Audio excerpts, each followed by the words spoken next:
Olá, meus queridos, a graça e a paz do nosso Senhor Jesus Cristo. Vamos dar sequência à nossa série devocional, hoje no livro de Atos, no capítulo 4, versículos 1 até o versículo 22. Diz a palavra do Senhor: enquanto Pedro e João falavam ao povo, chegaram os sacerdotes, o capitão da guarda do templo e os saduceus. Eles estavam muito perturbados porque os apóstolos estavam ensinando e proclamando em Jesus a ressurreição dos mortos. Agarraram Pedro e João e, como já estava anoitecendo, os colocaram na prisão até o dia seguinte. Mas muitos dos que tinham ouvido a mensagem creram, chegando o número dos homens que creram a perto de 5.000. No dia seguinte, as autoridades, os líderes religiosos e os mestres da lei reuniram-se em Jerusalém. Estavam ali Anás, o sumo sacerdote, bem como Caifás, João, Alexandre e todos os que eram da família do sumo sacerdote. Mandaram trazer Pedro e João diante deles e começaram a interrogá-los. Com que poder ou em nome de quem vocês fizeram isso? Então Pedro, cheio do Espírito Santo, disse-lhes: autoridades e líderes do povo, visto que hoje somos chamados para prestar contas de um ato de bondade em favor de um aleijado, sendo interrogados acerca de como ele foi curado, saibam os senhores e todo o povo de Israel que por meio do nome de Jesus Cristo Nazareno, a quem os senhores crucificaram, mas a quem Deus ressuscitou dos mortos, este homem está aí curado diante dos senhores. Este Jesus é a pedra que vocês construtores rejeitaram e que se tornou a pedra angular. Não há salvação em nenhum outro, pois debaixo do céu não há nenhum outro nome dado aos homens pelo qual devamos ser salvos. Vendo a coragem de Pedro e João e percebendo que eram homens comuns e sem instrução, ficaram admirados e reconheceram que eles haviam estado com Jesus. E como podiam ver ali com eles o homem que fora curado, nada podiam fazer contra eles. Assim, ordenaram que se retirassem do sinédrio e começaram a discutir perguntando: que faremos com esses homens? Todos os que moram em Jerusalém sabem que eles realizaram um milagre notório que não podemos negar. Todavia, para impedir que isso se espalhe ainda mais entre o povo, precisamos adverti-los de que não falem com mais ninguém sobre esse nome. Então, chamando-os novamente, ordenaram-lhes que não falassem nem ensinassem em nome de Jesus. Mas Pedro e João responderam: julguem os senhores mesmos se é justo aos olhos de Deus obedecer aos senhores e não a Deus, pois não podemos deixar de falar do que vimos e ouvimos. Depois de mais ameaças, eles o deixaram ir. Não tinham como castigá-los, porque todo o povo estava louvando a Deus pelo que acontecera, pois o homem que fora curado milagrosamente tinha mais de 40 anos de idade. Meus queridos irmãos, aquele aleijado que foi curado dentro do templo, ali na porta do templo, ele era um aleijado de nascença e ele já tinha mais de 40 anos de idade. As pessoas ali da cidade conheciam aquele aleijado. Todos passavam pela porta do templo, viam aquele homem e muitos nem davam atenção para aquele homem e agora o viram curado. Reconheceram que aquele homem havia sido curado. E por causa dessa cura, por causa desse milagre, deu muita confusão. Ao mesmo tempo, muita gente passou a crer no Evangelho, visto que Pedro aproveitou a oportunidade para pregar a todas as pessoas que estavam ali presentes naquele momento, aglomerados ao redor, querendo saber o que tinha acontecido. Primeiro, Pedro prega na porta da cidade, no pórtico de Salomão. Depois, agora, ele é chamado a Jerusalém, vai até o sumo sacerdote e neste momento ele prega novamente, dizendo que aquele poder que operou na vida do aleijado, aquele homem foi curado pelo poder do nome de Jesus. E isso é muito interessante porque as pessoas, como nós falamos no devocional de ontem, têm uma tendência à idolatria. Então nós olhamos para a pessoa que operou o milagre e o homem tem essa tendência a idolatrar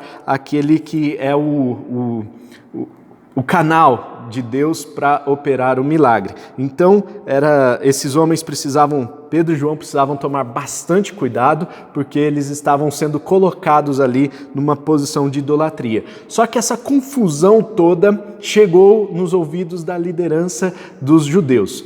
Os judeus começaram a ficar alvoroçados e começaram a conspirar contra Pedro e João. O que acontece, meus irmãos, é que lutas e oposição, neste caso aqui no livro de Atos, servem de fermento para o crescimento da igreja. A igreja passa a crescer vertiginosamente por causa dessas lutas e dessa oposição, dessa perseguição instituída contra o cristianismo. Naquela época, o cristianismo ainda não havia se estabelecido como uma religião. Então, o Pedro e João, eles estavam ainda com as práticas judaicas. O cristianismo não surgiu como uma divisão não era a intenção dos apóstolos fazer uma divisão de religião, sair do judaísmo. No entanto, quando começa essa perseguição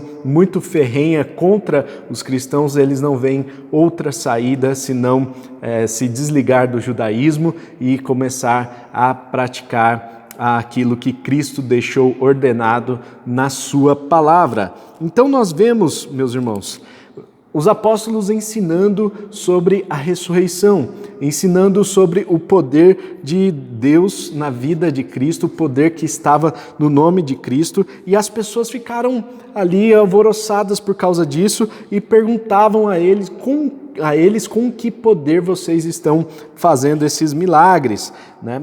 Até, vamos dizer assim, surgiu aí uma inveja santa, né? Uma inveja por parte dos líderes judeus que queriam experimentar também esse poder, ou estavam curiosos para saber que poder é esse que operava milagres e muitas curas aqui no meio do povo.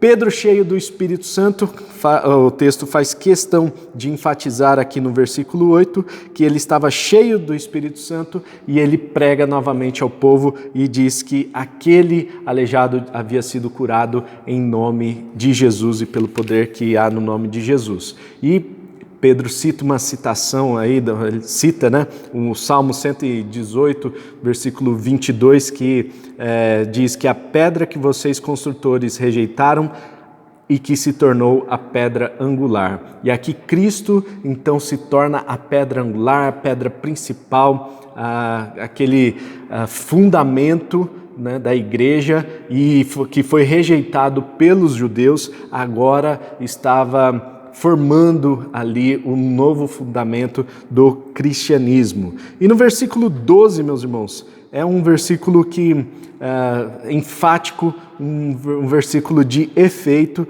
e Pedro diz que não há salvação em nenhum outro, pois debaixo do céu não há nenhum outro nome dado aos homens pelo qual devamos ser salvos.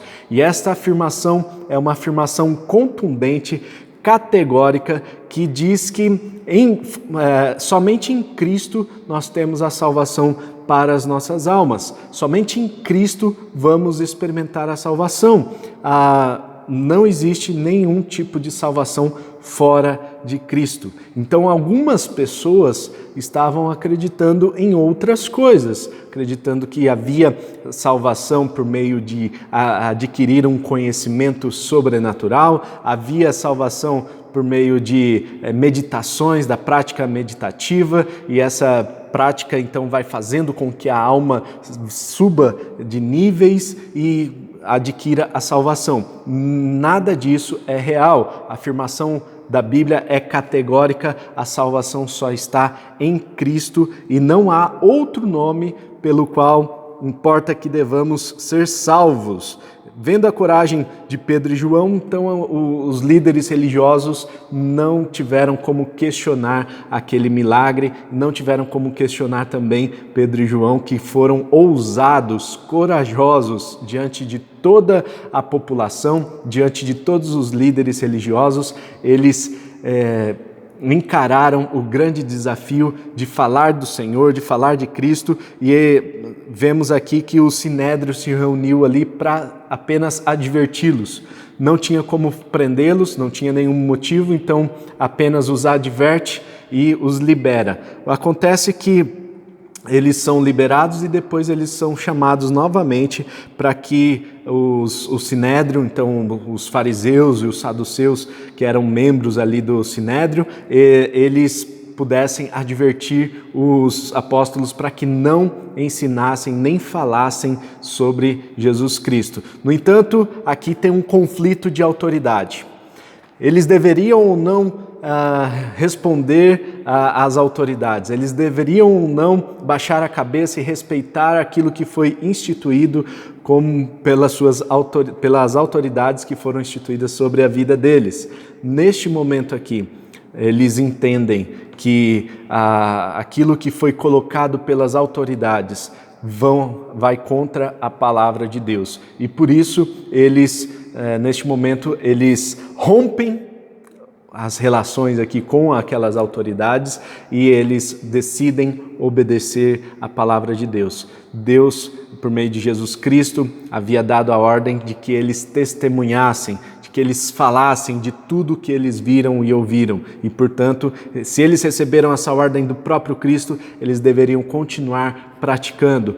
Ainda que houvesse oposição, ainda que houvesse lutas, ainda que houvesse muita gente contra, eles precisavam continuar praticando o mandamento dado pelo Senhor Jesus. E eles entendem isso. E é muito interessante perceber que a igreja cresce, né? Então, lá no início eram 3.000, aqui já passa a ser 5.000. Então, rapidamente, em poucos dias, de 3 para 5.000, né, de 120 que estavam reunidos ali na casa de Maria, mãe de João Marcos, onde acontece o Pentecoste, de repente, em poucos dias aí chega a 5.000 pessoas, 5.000 homens, né? Imagine só, mais as mulheres e crianças. Então, o crescimento da igreja é um crescimento vertiginoso, é um crescimento que acontece porque eles estavam cheios do Espírito Santo.